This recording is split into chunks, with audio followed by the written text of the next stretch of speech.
How did a team of three swindlers convince Doris, a 76-year-old widow, to hand over her debit card along with her PIN number so they could steal $5,000 from her? And what role did this inexpensive construction vest from Walmart play in their fraud? Hi, I'm Martin. I'm the happy retirement guy. You know, it can be hard to be happy in retirement when someone steals your hard-earned savings. What I'm about to tell you is a true story. Stay to the end where I will give you specific ideas and tips that you can use or a loved one to avoid the same thing happening to you. Just a few weeks ago, I was talking to an old Army friend of mine on the phone, and I mentioned casually that I've got this new class called Stop the Con Before Your Money's Gone to help the seniors avoid being scammed. He said, "Wow, Martin, I wish my mom had that class 2 months ago." So of course, I asked, "Well, what's going on here? Tell me the story."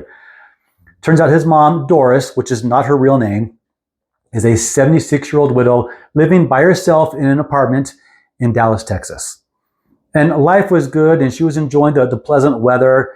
She had some lunch with friends one day, had some gossip and just chatting with them and just really enjoying their company.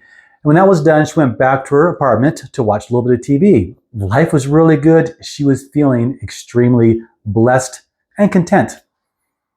Then she gets a phone call. This gentleman asks her, "Ma'am, have you made some purchases recently in Florida?" She said, "Well, no, I haven't. I've never been to Florida." To which he replies, "Well, we think you've been the victim of fraud because you have several charges in the past couple of days that came from the state of Florida." Now, she was tranquil, she was happy, she was content. How's she feeling right now? Like her whole world is shattered. Oh my goodness, I've been robbed, I've been violated. She was feeling very upset and vulnerable. But this professional young man says, "Don't you worry, ma'am, we're going to take care of this. I'm going to transfer you to our fraud prevention department and they will make sure that you are made whole. You will not be liable. Please stand by." Now, a little time goes by. Again, she's feeling frantic. Her just mind is going a million miles a minute. And this very nice young lady comes on the phone, says, "Hi, my name is so-and-so," and says, "You know, ma'am, I need to, before we go any further, can you please confirm your name and address?" And so, not thinking clearly, she said, "Yes, my name is Doris so-and-so. This is my address." And they want to talk some more. And she asks her lots of questions about where she's from, her kids. This young lady is actually very, very nice to Doris. In fact, Doris seems to hit it off with her and is starting to feel more and more at ease. And the young lady goes on to explain that, "Listen, Doris, you're not going to be held liable. I want you to know that your debit card has been now frozen, so it's no longer valid. We're going to send you a new card overnight. It will be delivered to your front doorstep by tomorrow, and you can start using it immediately." Now, the way my friend described this, her and Doris were just hitting off so well, they actually found out they used the same makeup. That's how much detail they got into. Even after she knew it was a scam, Doris kept saying, "Yes, but she was so nice to me. But she was so nice," even though it turns out she was, in fact, the scammer, her and her colleagues. As the conversation goes on, very pleasant, the scammer asked Doris, "Hey, listen, Doris, you know, we're very sorry this happened to you, and we're trying our best to put a stop to this in the fraud prevention department. Would you be willing to help us out and put these criminals behind bars where they really belong?" Now, they're getting along great. Doris goes, "Absolutely. You know, what can I do?" "Well, ma'am, it would help us greatly if we could enter into police evidence in the case against them your debit card." And she says, Doris, "Well, okay, if that's going to help, sure. It's not valid anymore. I guess you guys can have it." "Oh, thank you so much, Doris. Listen, we're going to send a courier to your apartment. They'll be there within the hour to pick it up, and they will give you a receipt, so it's all legitimate. The courier will be wearing a yellow vest just like this." Now, you see where I'm going with this? In less than an hour, a courier arrives, knocks on the door of the apartment of Doris. She sees the yellow vest, goes, "Okay, it's just like the lady on the phone told me. This is the legit."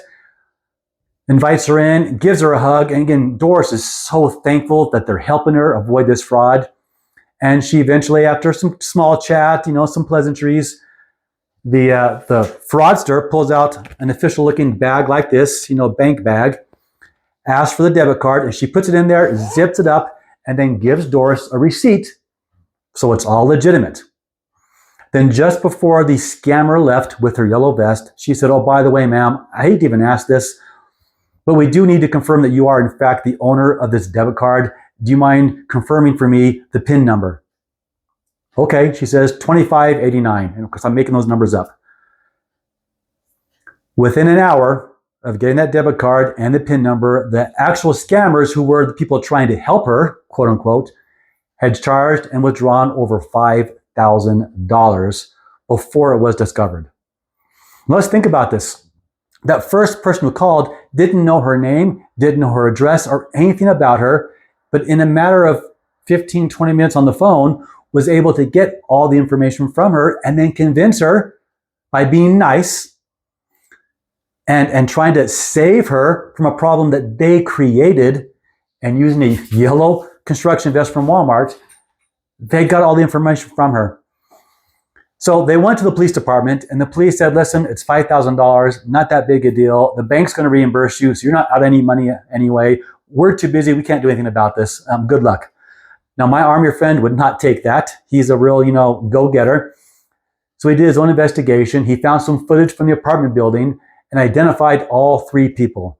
Turns out they actually do live in Florida. They were on parole for the same violation of committing fraud. It also turns out that they would fly to the Texas area a few times a month and stay for 2 or 3 days and do this fraud over and over again, and then fly back to Florida. See, they know that they steal $5,000 or $10,000, not a huge amount, and they live in Florida, but the crime is done in Texas, that no one's going to really go after them. So the consequences and the risk to them is actually quite small. And that's how they got away with it. So what could Doris do, or what should she have done? What can you do? Here's a few tips. Number one, if you don't recognize the number on caller ID, don't even answer. If she had done that, none of this would have happened. If it's important, if it's legitimate, they will leave a voicemail and you can call back. Okay, number two, if you do pick up and they ask you to confirm some personal information, whether it's your name, your address, your bank account number, whatever it is, you say, "No, you tell me first and I'll let you know if that's right." Don't give them any information first. Another thing you can do is ask lots of questions and really kind of slow things down. Most scammers have a kind of a rhythm they'd like to go through, and if you can slow it down, they get frustrated and they'll go on perhaps to the next victim. I suggest you even kind of play dumb. Ask the same question multiple times. If they are legitimately with your bank or some other institution, they really are trying to help you, they'll be patient because they're getting paid to help you. If it's a scammer, they only get paid, quote unquote, if they can take your money. And so slowing things down, asking questions, acting kind of dumb is going to maybe get rid of them. Something else you can do is ask for their name and their phone number. Take it down, write it down. Now, some scammers will give it to you. It might be a fake phone number. It might be one that goes to their scam operation. That's possible. But also many scammers will not give you a name or a number. Then you do this. Sometime during the conversation, say, "You know what? I'm sorry. I've got to go. I'll call you right back though." Now, they'll try and stop you from hanging up. "Doris, don't you want to save your money? Don't you want to get rid of these fraudulent charges?" "Well, yes, of course I do." "Right. Well, then you can't hang up. This is important." To which you reply as Doris, "Well, so is going to the bathroom. Do you want me to have an accident?" And now this is only for certain types of personalities, which would fit for me. You might try this. "I'm so glad you called right now. I'm going to give the phone over to my son. He'll know what to do because he's with the police department." Now, if this is a fraud, what are they going to do if you say those words? Right? "Talk to my son. He's with the police department." They're going to hang up and go on to the next potential victim. So those are some things that you can do to avoid being the victim of a fraud.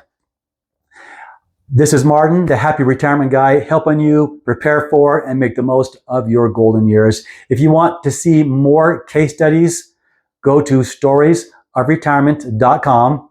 On the website, you can also get a free copy of my manual called the Happy Retirement Handbook. You can watch my podcast where I interview people who've been retired to ask what it's really like. And there's a bunch of other resources there. Like the video on YouTube, subscribe to the channel, or like the Facebook page. You know the deal, right? Let's stay in communication. Let's create awareness so we can stop the swindlers before they drain your wallet. Thank you for listening.